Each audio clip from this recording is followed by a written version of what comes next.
Hey guys, it's Brady from SwapYour86.com. I'm just making a quick video to give you guys kind of a sneak preview of the K swap. I mean, I want to do like a long video where I go over every single aspect of it at some point in the future. But with it being Black Friday weekend and we've been getting a lot of different questions about some of the basics, I want to go over some stuff real quick, just kind of give you a tour of what's going on here. Of course, you got our long tube header here. Fits with the factory exhaust, mates up to any catback. It's got a mid pipe with it that makes that really easy.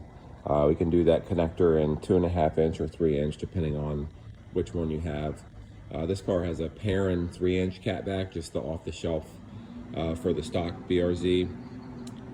It mated right up to it. Sounds really good. I'll put a clip in here for you so you can hear what that sounds like.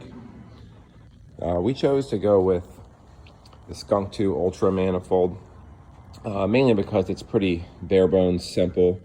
On a K-Series motor, this actually faces the other way, but you can flip this manifold to forward facing, and then you just move all your ports for like your map sensor, your intake air temperature, anything to the bottom of it, so that they can still get plugged in, but you don't have to worry about welding or cutting anything. This manifold bolts up to any K-Series head. This fuel rail, same thing. It's made for this manifold, so it's plug and play. This manifold has a 90mm opening on it. We use this adapter to adapt it to the drive-by-wire TSX style Grams Performance throttle body. It's a nice piece too. For now, we're trying to keep things simple for people that want to get the swap done and get it done quick. These are all things you can buy from us, and they all just bolt together pretty quick. We'll probably work on a custom intake manifold at some point, but in the meantime, at least there is an option.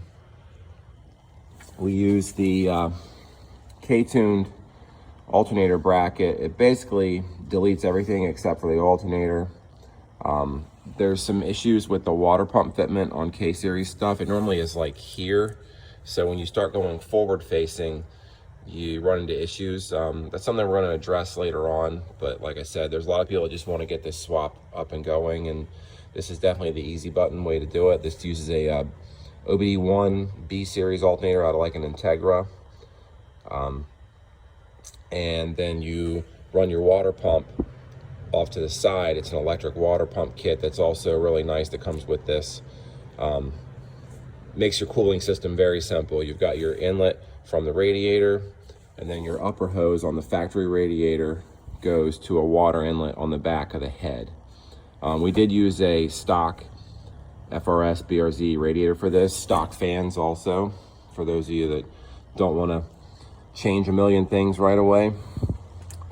With the water outlet, these things are kind of special. It's kind of tough to see, but normally there's a factory water outlet here and on the back of the head that are kind of big and would stick out and be really close to the firewall here and would get in the way of the intake manifold here. These two pieces right here are made by a company called Track Tough. We grabbed them because they're off-the-shelf parts. They required very little modification to work with this setup. You know, if you have any questions about this kind of stuff, just email me. We'll probably work on our own solution for it in the long run, but again, this is off-the-shelf stuff that you can make work just for now to get your car together if you want. You do have to do, just like the 2JZ and LS swaps, you want to do a return system. So you're going to run one fuel line to the back of the car and do a return setup for your fuel pump. And then we have a custom setup to take your factory lines and mate them into a single one. I don't have those on the site. Just email me and I can hook you up with those if you need help with that. We got the car running with our Motec setup. It's going to be just like the 2J and LS swap. Plugs into the factory ECU plugs. Only need to run 2 wires, one for the starter signal and one for your wideband. Everything else will plug in. The dash will work just like normal. You won't have any weird lights or anything like that. It's gonna be super easy. It's a little bit cheaper than the 2J and LS kit, about $400 cheaper than they normally are. They're on sale right now. Everything with that is 90% set up. We have everything working. We just want to make a base map to go with it for a K24. For now, we're just doing K24 plug and play stuff. K20 will be doable. It's just a matter of rewiring the crank sensor and a couple other small things. I'm going to get up under the car here in a minute and show you the mid pipe and how that works. And I think that's about it for now. Like I said, I want to make a video going over a lot of the other things that you can do with this swap, so that we can make sure that you're on the same page and that you're not doing a whole lot of guesswork, because I can tell you, we had all the parts in here. This took less than 2 days. I mean, it's so much less labor intensive than doing an LS or a 2J. There's no cutting, there's no hammering. It's very, very basic compared to the other two. The transmission fits really well.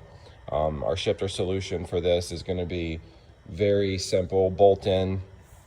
You're not going to have to worry about all kinds of crazy like shifter add-ons and cutting large holes in the floor and taking your factory trans tunnel mount and ripping it out of there and hammering it with a 14-pound hammer. I mean, this transmission slides up in there and bolts into the factory mounts with our mount kit. And that's a big deal, because for some people, you know, that means it's reversible. You could almost K-swap your car, drive it around for a while, and then rip it out and put your FA20 back in and trade the car back in, because there's nothing extremely invasive that's going to happen for this swap like there is with the other two. The underside, this is where the header comes down. This is the supplied mid pipe. It's got a bung there for your air fuel. Goes right underneath the transmission mount, bolts up to the stock catback. So we just set this thing down on the scales, and this is a full interior car. We got the whole motor in here. We got water in it. We got oil. We got the front bumper bar in there, the radiator. It's got LED sports on it. It's got brakes. The interior is a mess, but it's all in here. We got the full catback on and everything. And this is what the scales say. The only thing missing from this car is a drive shaft. So figure about 30, maybe 40 pounds at the most. You're still talking under 2,300 pounds. That's absolutely crazy. Like I said, there'll be another video coming up, so just stay tuned for that, and appreciate you guys staying with us as we worked on all this. I know it took some time, but we're getting it together now, and we're gonna have some great parts for you. So we'll talk to you soon. Thanks.